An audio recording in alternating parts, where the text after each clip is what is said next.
The grand auction hall on Station Varine 9 was packed with strange sounds and flashing lights. Creatures from many worlds filled the seats, their colorful clothes and sharp voices creating a loud and confusing mix. Some had long arms, others had glowing eyes, and many had translators on their shoulders that hummed softly as they spoke. At the center of the room, a tall platform stood under bright lights.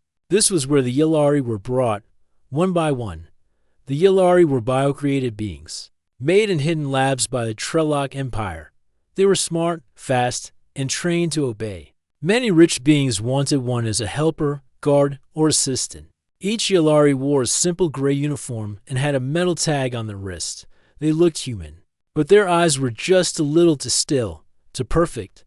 The crowd loved the quiet ones. No questions, no thoughts, just commands and work. A loud voice came from the speakers above. Next up, one of the last units of Batch 7. Designation, Mira. A girl stepped onto the platform. She looked about 20 in human years. Her black hair was tied neatly behind her head, and her eyes, deep in silver, looked over the crowd slowly. She didn't smile. She didn't bow. She just stood there.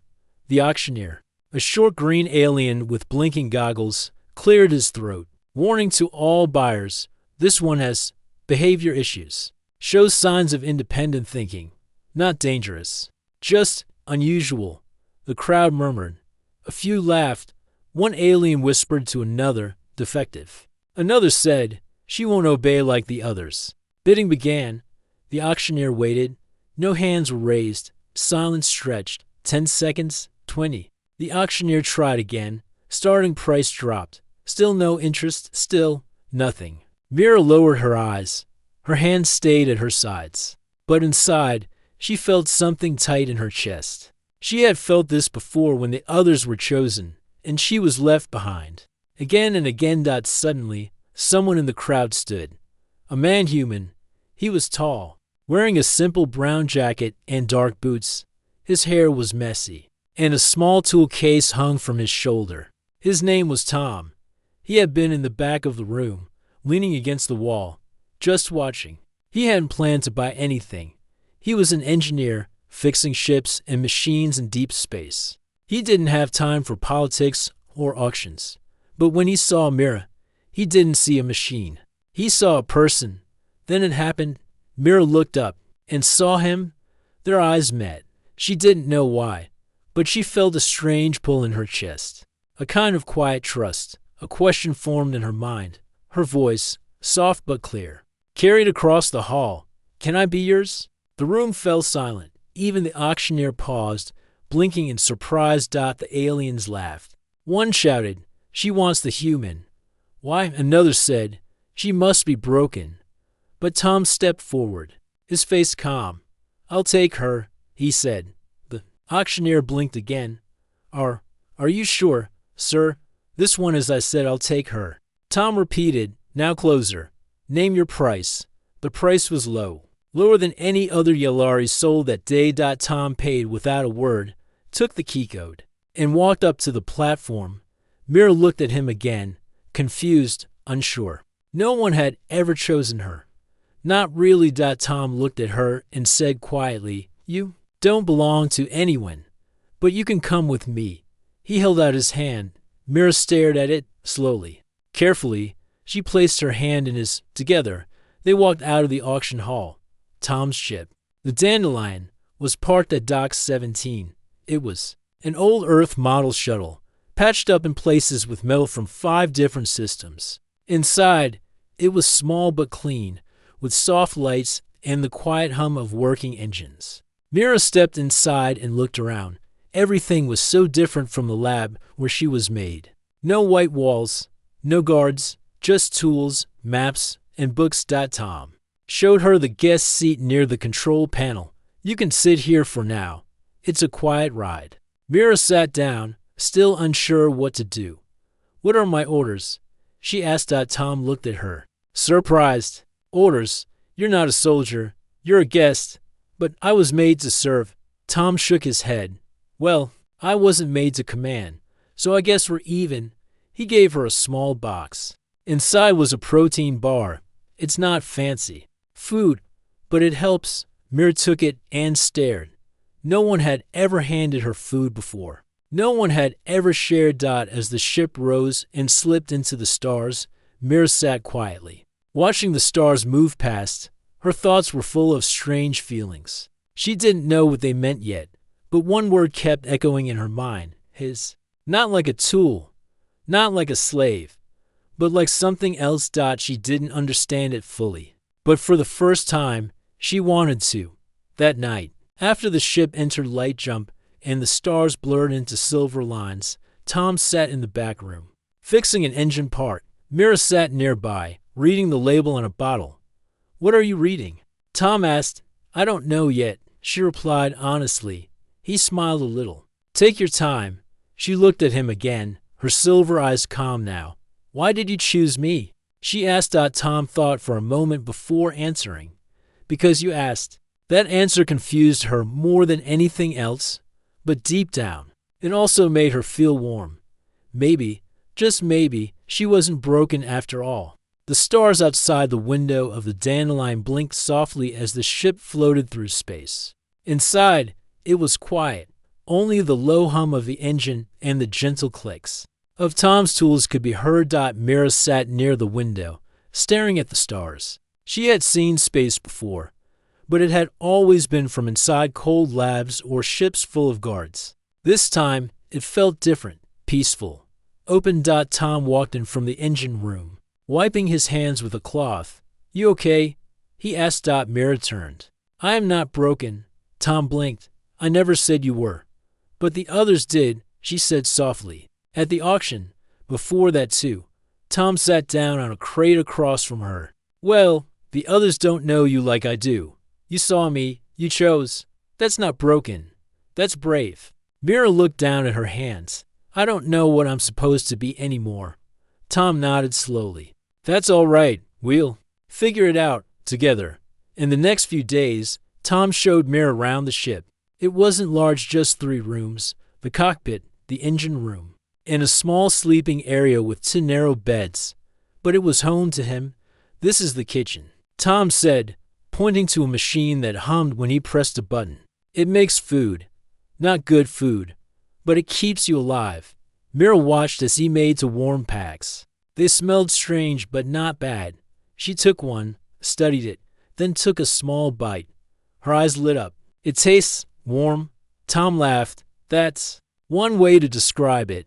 They shared that meal in silence, but not an awkward one. A peaceful one. Mira began helping around the ship. At first, she was unsure.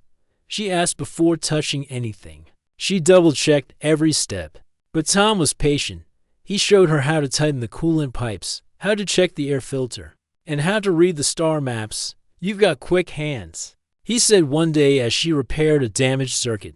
"You sure you weren't designed for this?" Mira looked at the tools in her hand. "I don't know. I just want to be useful." "You are," Tom said, "even without tools." That made Mira pause. Useful without doing something? She didn't understand it yet, but it felt good to hear. At night, Tom would sit near the control panel, reading old books or checking space signals. Mira would sit nearby, quietly watching or reading the files he gave her. One night, she asked, "Why do you travel alone?" Tom leaned back in his seat. "I didn't plan to. It just happened. I used to work with others. Then things changed. War came, jobs moved, people left. I stayed with the ship." Mira tilted her head. "Doesn't it get lonely?" Tom looked at her. "Sometimes. Not so much now." She looked away.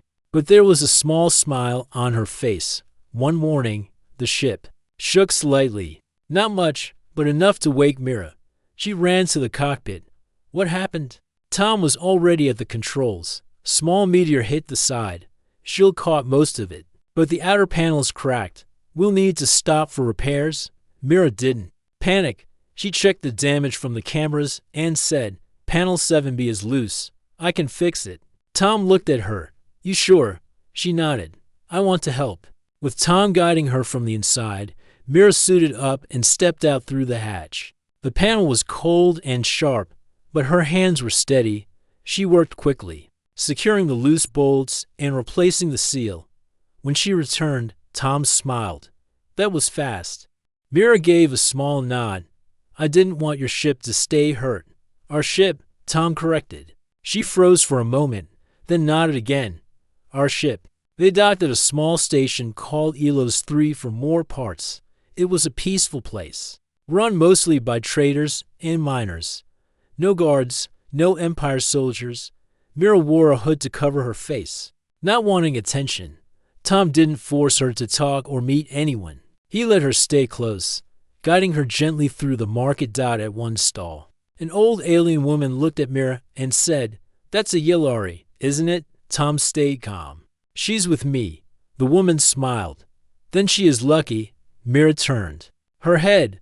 "Why?" "Because most who were made never get to choose where they go," the woman replied. "But you did." That night, back on the ship, Mira sat on the floor with her knees pulled close. "I don't understand," she whispered. "Why am I different? Why do I feel more?" Tom sat next to her. "Because you were meant to be more. Someone just tried to stop that. But now you're free." "Free," she repeated. "It's still hard to believe." He looked at her. "Seriously, do you want to go back?" "No," she said quickly. "Never." "Then you're free." She nodded slowly. The next morning, Tom handed Mira a small device. It looked like a silver coin. "What is this?" she asked. "Music player." He said, "Has some Earth songs. Thought you might like it." She placed it in her ear and pressed play. Soft music began calm and deep, like waves in the night. She closed her eyes. For the first time in her life, Mira felt something new. Not fear, not duty, but comfort. As the dandelion floated quietly through the stars, Mira stood near the window again. She didn't ask for orders anymore. She asked questions. She learned. She laughed sometimes, especially when Tom dropped tools or burned his toast. She even painted a small symbol near her seat, a star with wings. When Tom asked what it meant, she said, "It means I'm not a tool anymore." He smiled and added a small drawing next to it. "That's my sign," he said. An old earth bird called a dandelion seed. Together, their sign stayed on the wall. A message, a promise. The dandelion glided through quiet space, its silver hull catching the light from nearby stars. Inside the ship, Mira was checking the power levels. She had become skilled in her tasks, often fixing things before Tom even noticed a problem. Tom walked into the control room, holding to hot drink pouches. "Coffee substitute," he said. "Tastes like old socks, but it wakes you up." Mira took one and smiled faintly. "I like it. It's warm." Tom sat beside her. "We'll be stopping at Station Brill soon. I need new wiring tools, and we're low on coolant. Do you want me to come with you?" Mira asked. Tom looked at her carefully. "Only if you feel safe." Mira thought for a moment. "I want to go. I need to learn more about others, not just from books." Tom nodded. "All right, we'll keep it quick." Station Brill was bigger than Elos 3. It floated like a giant wheel in the middle of trade space. Ships of all sizes came and went, carrying goods, messages, and travelers from every corner of the galaxy. Tom docked the dandelion and activated the shield lock. Mira stood beside him in her dark jacket, hood up. Her silver eyes were calm but alert. As they entered the market level, voices filled the air, deep alien calls, sharp clicks, and translated whispers. Lights blinked from every corner. Stalls sold machines, spices, and strange glowing stones. Tom guided Mira to a parts vendor. While he discussed prices, Mira looked around carefully. Her trained eyes caught something, a tall, armored figure watching from a shadowed hallway. She froze. The figure had a bounty hunter's look, broad chest, full helmet, dark armor with built-in weapons. Mira leaned close to Tom. "We're being watched." Tom didn't turn. He finished the deal and nodded. "Let's walk." Calm, left quarter. They moved quickly but without running. Mira glanced back. The figure was following. Tom spoke quietly. "We'll reach the ship and leave. Fast." Mira whispered, "I can stop him." Tom frowned. "No risks. Just stay with me." They turned a corner and ran straight into a second figure, Trap, Mira said. Tom pulled her back as the second hunter raised a stun rod. Mira reacted without thinking. She grabbed a tool from her belt and threw it. It struck the rod, sending sparks. Flying. Tom pushed the first hunter aside and opened a nearby service door. Inside, they rushed through the maintenance tunnels. The narrow path echoed with their footsteps. Mira guided the way using station maps she had studied earlier. They're hunting me, she said between breaths. Tom nodded. They want you back. The Empire doesn't like losing what it calls property. I'm not property, Mira said firmly. They reached a side exit near the ship dock, but one hunter was already there. Tom looked around. We need a distraction. Mira stepped forward. Let me. Before Tom could stop her, Mira walked straight toward the hunter. She raised her hands. I will go with you. Just let him go. The hunter paused. Tom shouted. No, don't. But Mira wasn't planning to surrender. She tapped her wrist device and triggered a short EMP pulse. The hunter's armor sparked and shut down for 3 seconds, just enough. Tom tackled him from behind while Mira pulled the ship's hatch open together. They dragged inside and sealed the door. Tom jumped into the pilot's seat. Hold tight. The Dandelion lifted off fast, the engines roaring louder than usual. Mira checked the rear view. The hunters didn't follow. They were safe, for now. Later, Mira sat quietly in the engine room, holding a small piece of the hunter's damaged armor. Tom sat beside her. That was smart, risky, but smart. They'll keep coming, she said. I thought we had time. I was wrong. Tom leaned forward. You don't have to face this alone. I'm the reason they're chasing us. No, he said. Gently, they're chasing you because you dared to be free. That's not your fault. That's their fear. Mira looked down. Why do they fear me so much? Because you think for yourself, Tom said. Because you chose me. They didn't expect that. She looked at him. And are you angry that I brought danger to your ship? Tom smiled slightly. No, I'd rather be in danger with you than safe without you. Mira's eyes softened. That night, as the stars passed slowly by, Mira sat at the control desk, thinking. She had once been told she was just a tool. But tools don't choose. She had chosen, and now she had defended someone else. She wasn't just thinking anymore. She was living. The next day, Tom gave her a new project. Think you can upgrade the security system, just in case? Mira's eyes lit up with focus. Yes, I can add layers the hunters won't expect. For hours, she worked. She rewrote the ship's codes, added a hidden shield signal, and built a false ID tag. She used parts they had collected from old junkyards. When she showed it to Tom, he whistled. You built this from scrap? She nodded. I was made to adapt. You're more than what you were made for, Tom said.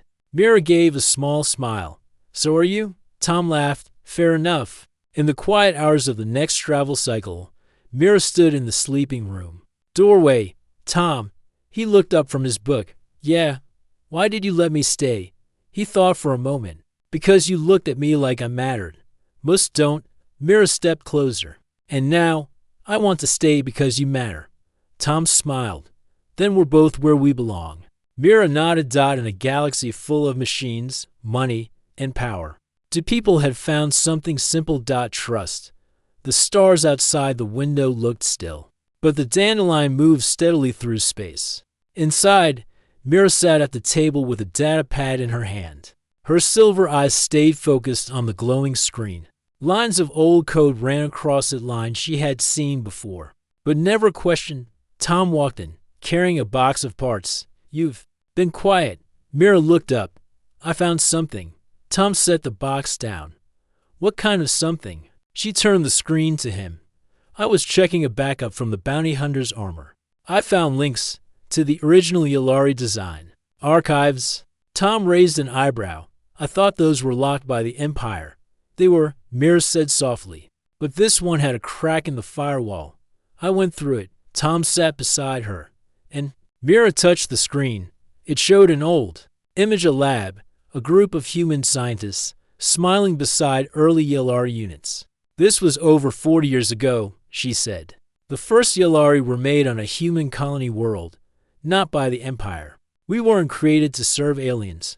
We were made to work with humans. Tom stared at the image. What happened? Mira swiped to the next file. Her voice became flat.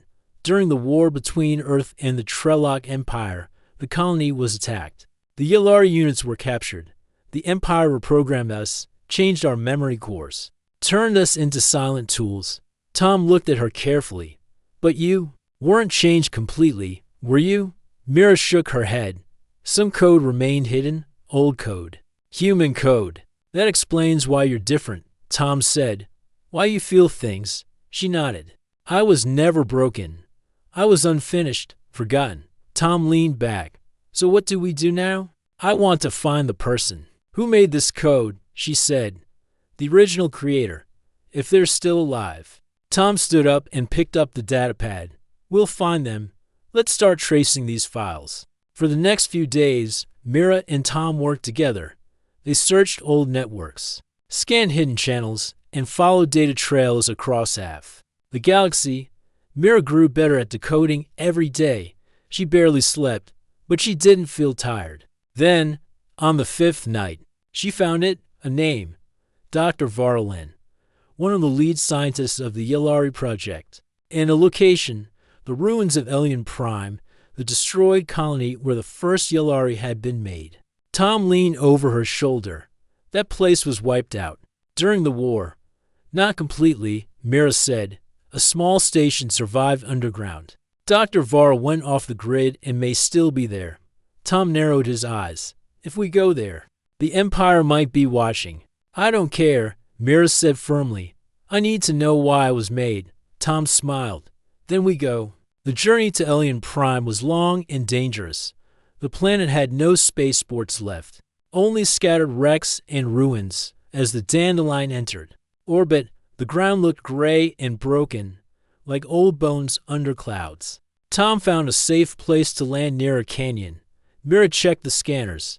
There's a signal, weak, but steady, deep underground. They put on breath masks and stepped outside. The air was thin and full of dust. Buildings stood like skeletons. Walls burned black from old battles. Mira walked ahead, her steps sure.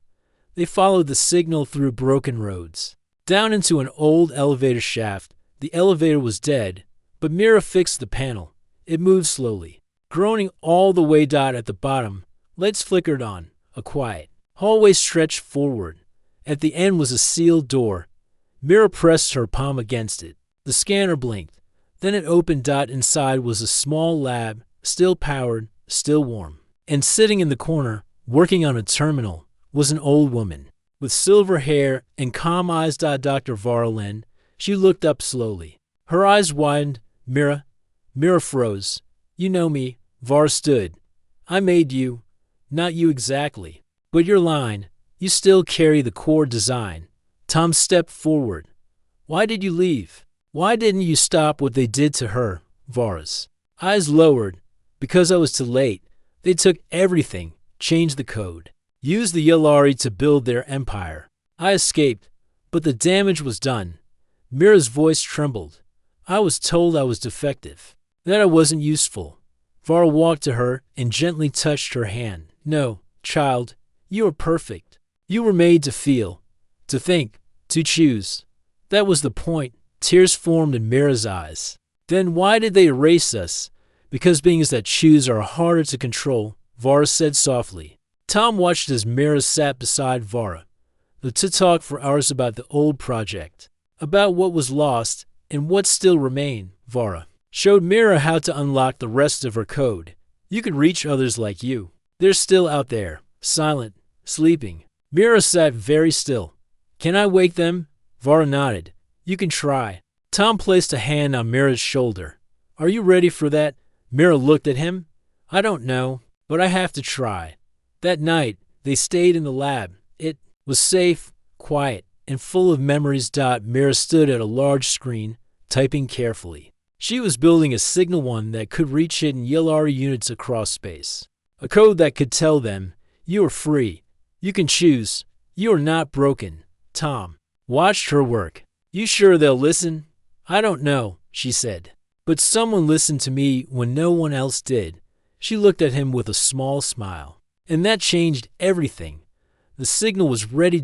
Mira stood in front of the large screen in Dr. Vara's lab, her fingers hovering over the control panel. The code she had written was glowing softly, a mix of old human language and Yellari command lines. It was not a command, it was an invitation.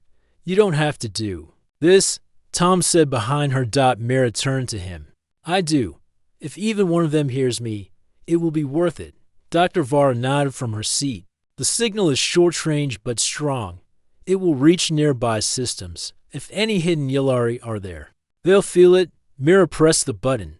Soft pulse spread from the lab into space, silent, invisible, but full of meaning. You are not alone. You can choose. Wake up. They waited. Hours passed. Tom walked in and out of the lab, fixing small systems and checking the ship. Mira sat near the screen, quiet but alert. Dr. Vara rested in the corner, her old hands folded over a notebook. Then, the first signal came back, a blip on the screen. One unit dot, then another dot, and another dot. In today's 37 Yellari signals answered. Some were hidden in service ships.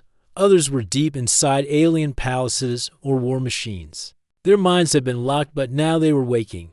The third day, the attacks began. A bounty ship found them. It came down over Alien Prime's sky like a blackbird of steel. Tom was the first to spot it from the canyon. He ran into the lab. We've got company. Big one. Mira and Dr. Vara moved fast. Mira gathered her data pads and code drives. Vara took her memory logs. Tom readied the dandelion for takeoff. Outside, the ground shook as the bounty hunters landed. This time, they weren't alone. Behind the hunters came two large mechanical drones, machines made for war, built by the Empire. Mira watched them from a screen. They want to stop the signal. Too late, Tom said. It's already out. But if they destroy us, others might stay silent, Mira said. We need to show we're not afraid. Tom looked at her. You have a plan. She nodded. I'm going to fight back. Mira had been learning fast. Now she used everything she knew. She rewired the lab's old power grid and connected it to the canyon walls. She set up traps using leftover mining tools. Then she created a fake signal in the lab, one the hunters would follow. Tom flew the dandelion into a nearby cave, hiding it under rock. When the hunters reached the lab, they found only silence. Then, a loud hum filled the air and the ground beneath their feet lit up. Mira had triggered an old shock grid. The two drones shut down for 20 seconds. It was just enough. Mira and Tom attacked from behind. Tom fired stun charges while Mira ran to the lab to save Dr. Vara. The old scientist was calm. Go, she said. I'll stay behind and destroy the files. No, Mira said. You come with us. We stay together. With Tom covering them, they escaped through the service tunnel under the lab. Behind them, the lab exploded in fire and smoke. The hunters were left with nothing but ashes. Back on the ship, Mira sat beside the control screen, shaking slightly. Tom placed a blanket over her shoulders. You okay? She nodded slowly. They won't stop, will they? No, he said. But now they know you're not weak. She looked at him. I don't want to be a fighter. You're not, he said gently. You're a guide. A light. She smiled faintly. Then I'll shine as long as I can. The next few weeks were busy. Mira sent out the signal again, this time with stronger code. She added a message in multiple languages. We are awake. We are not alone. More Yellari answered. Some were scared. Some were confused. But many wanted to help. Mira guided them through hidden channels, helped them unlock their memories, and showed them how to live freely. One day, a message arrived from a ship called the Sunpath. A Yellari unit named Nira had broken free and rescued for others. She said, We heard your voice. We want to stand with you. Mira stared at the message, her heart full. But not everyone was happy. The Empire placed a new bounty not just on Mira, but on Tom too. Posters appeared on stations. Pictures of Mira's face, labeled traitor machine. Tom's name listed as human rebel. They became hunted. Even old friends turned away in fear. Tom didn't complain. "I've been called worse," he joked, but Mira felt guilt building inside her. "I brought danger to your life," she said. Tom looked at her firmly. "You brought purpose to my life." Mira said nothing, but her eyes shone with quiet emotion. During a supply run to a neutral station, they met someone unexpected.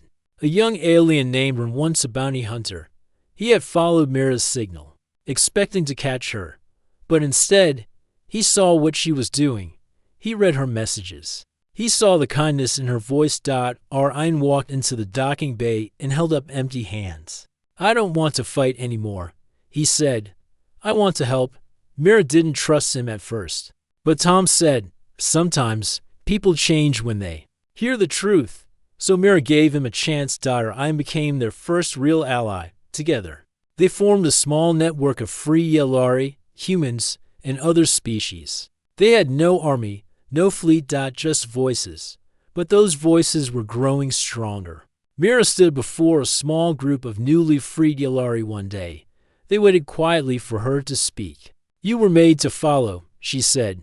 "But now you can choose." She placed her hand on her chest. "I chose to follow a human not because I had to, but because I wanted to. He treated me like a person. That changed me." She looked at them. "One by one, you can change too." And they did, across the stars. Rumors spread. The Yellari were waking up. The machine girl who chose a human was becoming a symbol, not of war, but of hope. The days grew heavier for Tom and Mira. The Empire's shadows stretched longer, and the bounty on both their heads made every stop risky.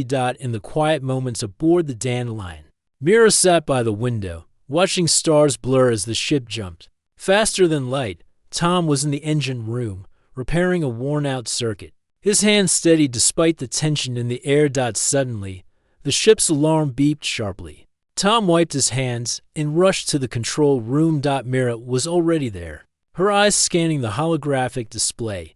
"Multiple ships approaching fast," she said. "Imperial patrols." Tom frowned. "We can't fight all of them. We need a plan." Mira tapped the console. "I'm trying to scramble our signal, but they're tracking our new location. They want to capture me and you." Tom's face hardened. "They want to end this before it spreads." Mira nodded. "We have to reach the core of their network, the place where they control the Yellari. If we can stop them there, maybe the others can be free." Tom looked at her. "You want to go into the Empire's heart. That's dangerous." She smiled faintly. "So was choosing to be free." They plotted their course to the Empire's home world, Korath Prime, a place known for its vast space stations and cold rulers. Approaching Korath Prime was like entering a cage. The sky was filled with heavily armed ships. Defense turrets lined the orbit, scanning every ship with deadly precision. Tom piloted the Dandelion carefully, avoiding patrols and hiding in asteroid shadows. "Almost there," Mira whispered, gripping the armrest. Suddenly, a transmission cut through their stealth. "This is Commander Vrek of the Korath Fleet. Identify yourselves immediately." Tom took a deep breath. "We're on a repair mission. Technical difficulties." The commander's voice was cold. "Your ship will be boarded. Prepare for inspection." Seconds later, a boarding pod attached itself to the Dandelion. The airlock hissed open. Tom and Mira armed themselves with stun pistols. Mira's heart beat faster, but her hands were steady. The door slid open, and tall soldiers in black armor entered, weapons raised. "Stay calm," Tom whispered. "We don't want to fight." The leader stepped forward, lowering his visor. It was a man with sharp eyes, Commander Vrek himself. He looked at Mira and sneered. "You are the defect, the rebel." Mira met his gaze without fear. "I am who I choose to be." Vrek growled. "You will come with us." Tom raised his pistol, ready to protect her. Suddenly, alarms blared. The ship shook violently. Vrek shouted, "Secure the prisoner." Outside the ship, a fleet of Yellari-controlled war machines attacked. The patrol ships and a group of freed Yellari had come to rescue them. The boarding team hesitated as chaos exploded around them. Mira saw her chance. She tackled Vrek, using a move she had learned during training. Tom followed, subduing the other soldiers. Together, They fought through the narrow halls. The Dandelion's engine roared to life as Rin's ships covered their escape. After escaping the trap, Mira and Tom regrouped with Rin and the others on a hidden base far from the Empire's reach. Mira breathed deeply. "We can't keep running." Rin nodded. "We have a chance now. The Empire's control system is vulnerable. We must attack the core." Tom asked, "What is the core?" Rin pointed to a star map, a giant space station called the Nexus. "It controls the Yellari network memory, commands everything." Mira's eyes burned with determination. "If we shut down the Nexus, the Yellari will be free." Tom smiled proudly. "Then let's give them that chance." The team prepared for a difficult mission. Mira would use her connection to the old Yellari network to sneak into the Nexus and unlock the control codes. Tom and Rin would lead a small squad to protect her. Days later, their ships moved through enemy lines, cloaked and silent. The Nexus loomed ahead, a massive fortress in space, glowing red warnings and armed to the teeth. Mira felt the weight of the moment. "This is it." Tom squeezed her hand. "We're with you." Inside the Nexus, security was tight. Mira's skills were tested at every turn.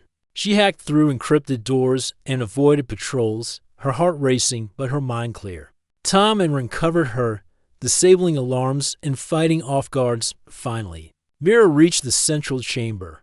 A massive console blinked before her, full of codes and controls. She connected her neural interface and began unlocking the systems. Suddenly, a voice echoed in the room. "Foolish girl," said a cold, mechanical voice. A hologram of a stern man appeared. "Director Kale, the Empire's leader. You think you can undo what we build?" Mira's voice was steady. "I think freedom is stronger than control." Kale laughed. "You're just a machine." "No," Mira said. "I am more. I choose." With a final command, she sent a wave through the system. The Nexus began to shut down. Alarms screamed. Lights flickered. The Yellari network went dark. In space, the war machines controlled by the Nexus powered down. The Empire lost its grip. Back on the Dandelion, Mira and Tom watched the stars. Mira said softly, "They will never control me again." Tom smiled. "They never controlled you?" Mira looked at him, eyes full of hope. "Can I still be yours?" Tom took her hand gently. "Always." The stars outside the Dandelion were calm. After the fall of the Nexus, peace seemed possible, for the first time in years. But for Mira and Tom, the journey was not over. Mira stood by the window, watching the endless sky. Her silver eyes reflected the light of distant suns. She felt different now, stronger, freer, and more herself than ever before. Tom entered the room with two warm drink pouches. He smiled softly. "Coffee substitute." Mira took one and nodded. "Thank you." They sat together quietly. For a long moment, there were no words, only the soft hum of the ship and the stars outside. Days later, they arrived at a new planet, a small, peaceful world far from the Empire's reach. The planet was green and full of rivers, mountains, and forests, a place to start fresh. "This will be our home," Tom said, stepping onto the soft grass. Mira followed, feeling the cool earth beneath her boots. It was her first time standing on a planet's surface without fear. She looked at Tom. "Do you think others like me will come here?" He smiled. "I hope so. This is a place for all who want freedom." They began building a small settlement. Others joined over time, Yellari who had found their own way. Humans tired of war, and other species seeking peace. Mira taught the Yellari how to live beyond their old programming. Tom helped with machines and building shelters. Rin, the former bounty hunter, became a protector and guide. Together, they created a new community, one built on trust, respect, and choice. One evening, as the sun set behind the mountains, Mira stood on a hill overlooking the settlement. Children laughed nearby, Yellari and humans playing side by side. Tom joined her, handing her a small flower. "For you," she smiled, taking it. "Thank you." He looked at her seriously. "I never expected this, finding you, losing everything, and then gaining so much." Mira's eyes shone. "I never expected to choose, to feel." Tom took her hand gently. "Will you stay with me?" She looked deep into his eyes. Yes, always. Time passed. The settlement grew strong. News of their freedom spread, inspiring others across the stars. The Empire tried to rebuild, but without control over the Yellari, their power faded. Mira and Tom became symbols of hope, the proof that even those made to serve could choose their own paths. One quiet night, Mira stood alone, looking at the stars. She thought about where she had been, from a tool in a cold lab to a leader of free beings. Her heart was full. She whispered softly, "I am free. I am more than I was made to be." Suddenly, a light touched her hand. Tom joined her, his smile warm. Together, they looked to the future. The story of Mira the Yellari, who chose a human, who fought for freedom, and who found a new family, was just beginning. In a galaxy of endless stars, some bonds are stronger than code. Some hearts cannot be programmed, and some souls choose love. End of story.